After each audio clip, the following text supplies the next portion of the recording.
नमस्कार, जय हिंद, जय भारत। मैं उदय मिश्रा, आप देख रहे हैं लखनऊ केसरी न्यूज़। आज मैं बैठा हूँ श्री वरिष्ठ अधिवक्ता अनुप कुमार वाजपेयी के साथ। आइए जानते हैं जो लखनऊ में आज घमासान युद्ध हुआ वकील और पुलिस के बीच में। आइए जानते हैं उसके बारे में।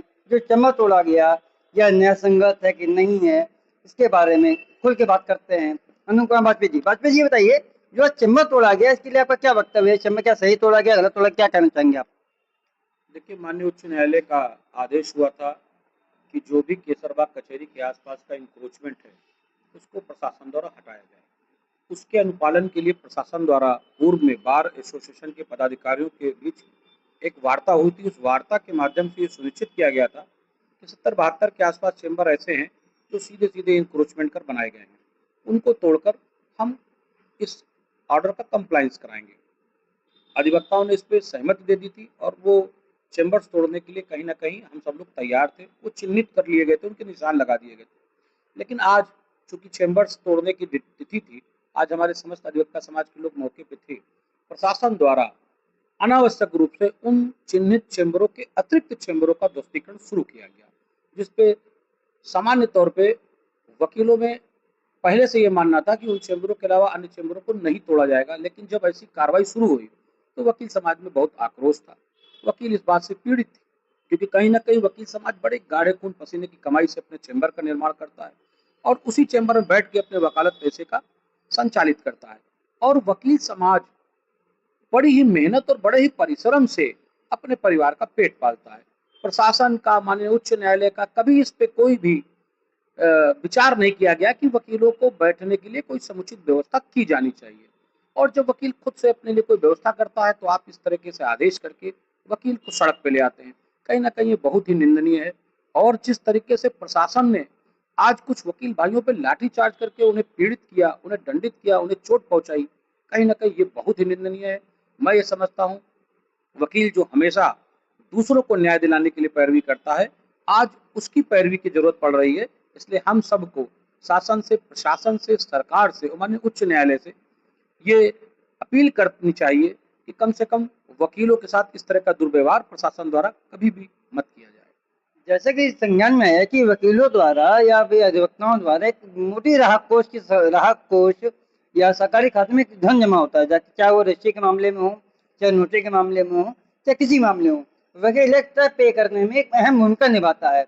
उसके बावजूद भी सरकार के द्वारा इनकी पीड़ा ना सोचे जाने के बाद ना जाने ना इनके द्वारा किसी समस्या का हल ना निकाले जाना, इसको आप क्या कहेंगे?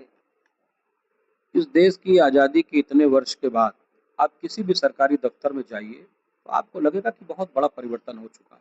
तमाम सरकारी दफ्तरों में बैठने वाले लोगों के कमरों में एसी, आलीशान फर्नीचर, आलीशान संसाधन उनके लिए व्यवस्थित हो चुके हैं। लेकिन देश की कचहरी में जब आप जाएंगे तो आपको लगेगा कि देश की कचहरी का जिस तरीके का मूलभूत ढांचा है वो इन देश की आज़ादी के 75 वर्षों में जैसा था वैसा ही है। आज वकील जो जो एक तरीके से कोर्ट अफसर, लॉ अफसर कहा जाता है, उसकी जो व्यवस्था है बैठने की, उसको देखकर आप दंग रह जाएंगे। और उस व्यवस्था में भी अगर वो अपने से कुछ संसाधन जुटाकर कोई व्यवस्था करता और उसको आप बैठने देने के लिए इस तरीके से उसको पीड़ित करेंगे, प्रताड़ित करेंगे, मैं सोचता हूँ ये ठीक नहीं है। प्रशासन को पहले ये पहल करनी चाहिए थी कि हम अपनी तरफ से आपके लिए ये व्यवस्था कर रहे हैं। इस व्यवस्था में आपको शुल्क लिया जाएगा और ये शुल्क निर्धारित है और आप इस शुल्क देकर सरकारी व्यवस्था में सहयोग करके अपनी जगह सुनिश्चित करिए। लेकिन सरकार बैठने की व्यवस्था कुछ करती नहीं है। और वकील जब अपने से कहीं बैठने की व्यवस्था करता है तो आप चिन्हित कर उसको इस तरीके से उसके उस चैम्बर को तोड़ देते हैं। कहीं ना कहीं आप उसको सड़क पर ले आते हैं। कहीं ना कहीं आप समाज में वकील के साथ अन्याय कर रहे हैं। जैसे कि लोगों का, सरकार का मानना है कि ये अवैध निर्माण था। अवैध तो अवैध ही होता है। उसके पश्चात भी जो अवैध नहीं था, ज्ञात में आया संज्ञान में कि वो भी तोड़ा गया है।